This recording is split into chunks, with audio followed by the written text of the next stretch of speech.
Kita pun juga mendengarkan sabda yang sama, karena kitab sucinya tidak pernah berubah. Tetapi di antara kita pun, buah kehidupan yang kita hasilkan pun juga berbeda-beda. Ada yang sedikit, ada yang begitu banyak, dan itu sekali lagi tergantung kepada bagaimana kita menjawab benih sabda tadi. Bagaimana kita meresponnya. Ini adalah sebuah sikap dan pilihan hidup dari kita masing-masing. Dalam nama Bapa dan Putera dan Roh Kudus.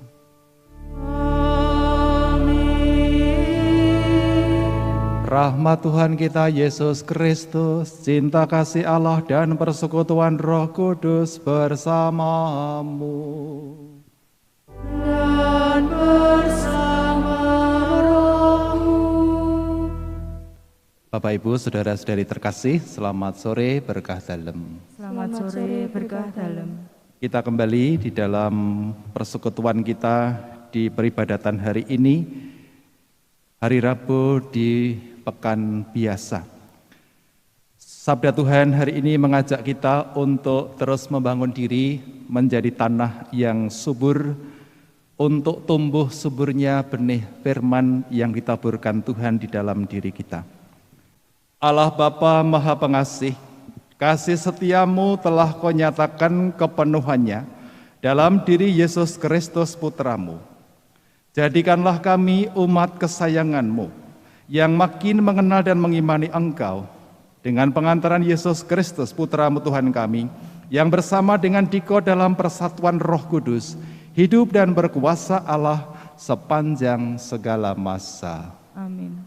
Kristus menyempurnakan untuk selamanya orang-orang yang dikuduskannya. Pembacaan dari surat kepada orang Ibrani.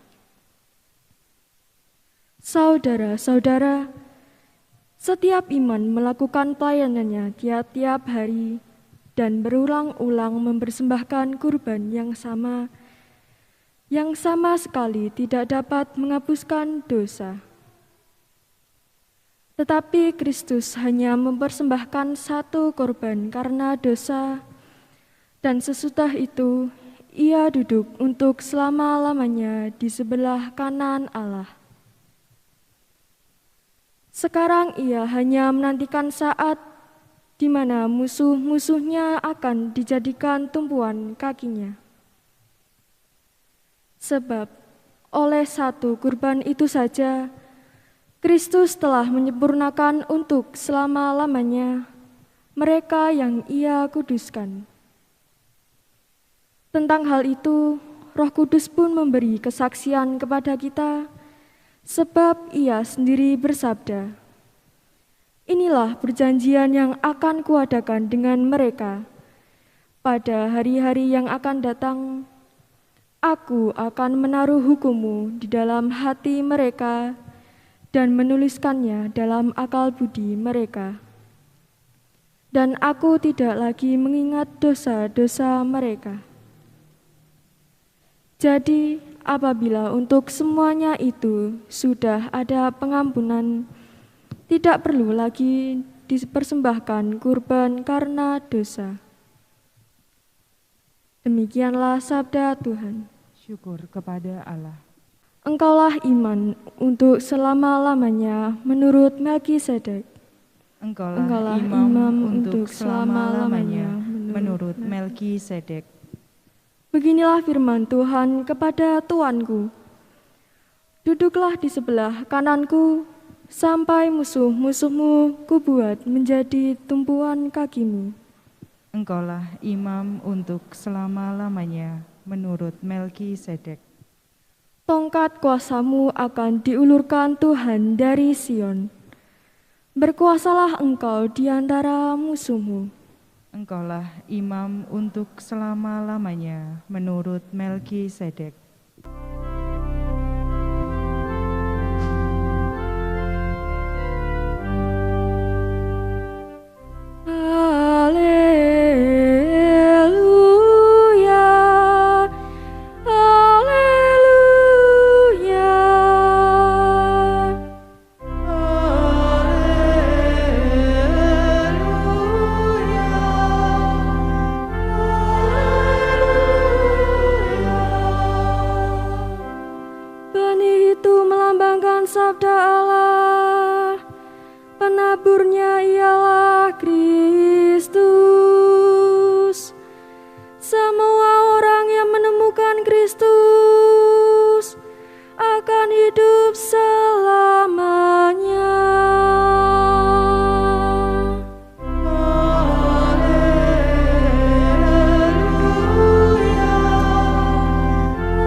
bersamamu. dan bersama rohmu. Inilah Injil Yesus Kristus menurut Markus. Dimuliakanlah Tuhan.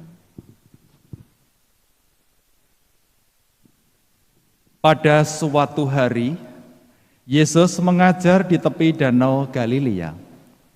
Maka datanglah orang yang sangat besar jumlahnya mengerumuni dia, sehingga ia terpaksa naik ke sebuah perahu yang sedang berlabuh, lalu duduk di situ. Sedangkan semua orang banyak itu ada di darat di tepi danau itu. Dan Yesus mengajarkan banyak hal kepada mereka dalam bentuk perumpamaan.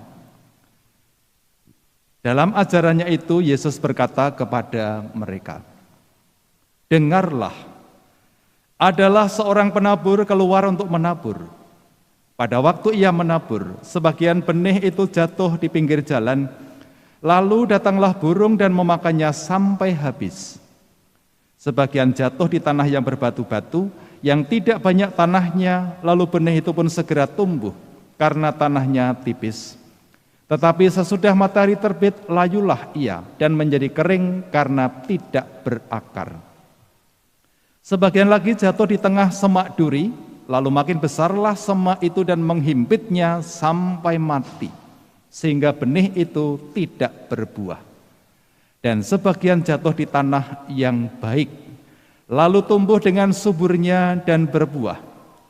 Hasilnya ada yang 30 kali lipat, ada yang 60 kali lipat, ada yang 100 kali lipat." Dan Yesus bersabda lagi, "Siapa mempunyai telinga untuk mendengar, hendaklah ia mendengar."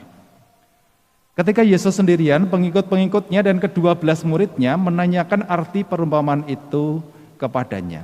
Jawabnya, "Kepadamu telah diberikan rahasia kerajaan Allah, tetapi kepada orang-orang luar segala sesuatu disampaikan dalam perumpamaan, supaya sekalipun melihat mereka tidak menanggap, sekalipun mendengar mereka tidak mengerti, biar mereka jangan berbalik dan mendapat ampun." Lalu Yesus berkata kepada mereka, "Tidakkah kamu mengerti perumpamaan ini? Kalau demikian, bagaimana kamu dapat memahami semua perumpamaan yang lain? Penabur itu menaburkan sabda. Orang-orang yang di pinggir jalan tempat sabda itu ditaburkan, ialah mereka yang mendengarkan sabda, lalu datanglah iblis dan mengambil sabda yang baru ditaburkan dalam mereka. Demikian juga ditaburkan di tanah yang berbatu-batu, ialah orang-orang yang mendengar sabda itu dan segera menerimanya dengan gembira. Tetapi sabda itu tidak berakar dan tahan sebentar saja. Apabila kemudian datang penindasan atau penganiayaan karena sabda itu, mereka segera murtad. Dan yang lain yang ditaburkan di tengah semak duri, ialah yang mendengarkan sabda itu, tetapi sabda itu dihimpit oleh kekhawatiran dunia, tipu daya kekayaan, dan keinginan-keinginan akan hal yang lain, sehingga sabda itu tidak berbuah.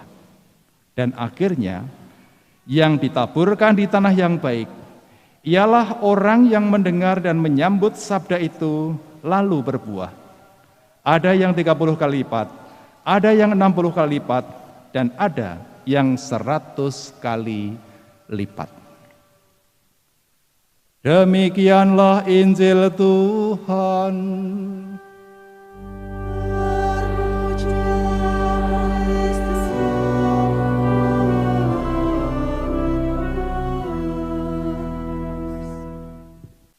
Bapak, Ibu, dan saudara-saudariku terkasih, beberapa minggu terakhir ini kita mendengarkan di beberapa tempat melanda bencana alam, longsor, banjir, lalu sebentar lagi atau tadi sudah mungkin ya Gunung Merapi yang ada di dekat kita itu. Dan di situ tampak alam itu ingin menunjukkan reaksinya. Alam itu netral, bisa menjadi sangat baik, bisa menjadi berkat, tetapi juga menjadi ancaman yang sungguh bisa menghabiskan segala sesuatu. Maka semua ahli sepakat, segala bencana ini salah satu faktor penyebab utamanya adalah karena intervensi manusia mengeksplorasi alam yang tiada habis dan tiada perhitungan. Tidak ada niat untuk bersahabat dengan alam, memelihara, mencintai, dan seterusnya. Dan inilah pula yang menjadi inti dari kisah perumpamaan yang disampaikan Tuhan Yesus kepada kita pada hari ini. Reaksi, respon manusia itu akan menentukan apakah benih yang ditaburkan Tuhan ini akan menghasilkan buah ataupun tidak. Benih itu netral dan benih itu selalu memiliki daya tumbuh, benih apapun. Maka tergantung apakah bisa tumbuh subur dan menghasilkan buah, tergantung nanti tanahnya bagaimana. Dan di dalam perumpamaan ada 4 jenis tanah. Dan jenis yang terakhir, tanah yang subur, inilah tanah yang ideal karena dengan di situ benih bisa tumbuh dan menghasilkan buah yang berlipat-lipat. Ini pula yang menjadi tanda benih yang adalah sabda Tuhan itu bisa menghasilkan perubahan dan buah yang berbeda-beda dalam diri orang. Sabdanya sama, tetapi buah yang ada di dalam kehidupan bisa berbeda-beda. Ada yang sempurna dan itu tampak di dalam diri para kudus, mereka menghasilkan buah yang berlimpah-limpah sebagaimana disebutkan dalam perumpamaan tadi. Kita pun juga mendengarkan sabda yang sama karena kitab sucinya tidak pernah berubah. Tetapi di antara kita pun buah kehidupan yang kita hasilkan pun juga berbeda-beda. Ada yang sedikit, ada yang begitu banyak, dan itu sekali lagi tergantung kepada bagaimana kita menjawab benih sabda tadi. Bagaimana kita meresponnya. Ini adalah sebuah sikap dan pilihan hidup dari kita masing-masing. Kalau perumpamaan ini dalam bingkai kerajaan Allah, itulah pula inti dari perumpamaan ini. Kerajaan Allah apakah menjadi nyata atau tidak, ini akan juga ditentukan oleh seberapa jauh kita merespon kerajaan Allah itu lewat sikap-sikap yang kita tunjukkan. Dan dengan cara ini kita berharap diri kita memiliki kualitas sebagai tanah yang baik, tumbuh suburnya benih sehingga menghasilkan buah yang berlipat ganda. Mari Bapak Ibu dan saudara-saudariku, kita mohon berkat kekuatan Allah dalam Ekaristi hari ini, supaya benih sabda yang ditaburkan Tuhan dalam diri kita menghasilkan buah lewat pilihan sikap kita yang kita ambil untuk menjadikan diri kita tanah yang subur. Amin.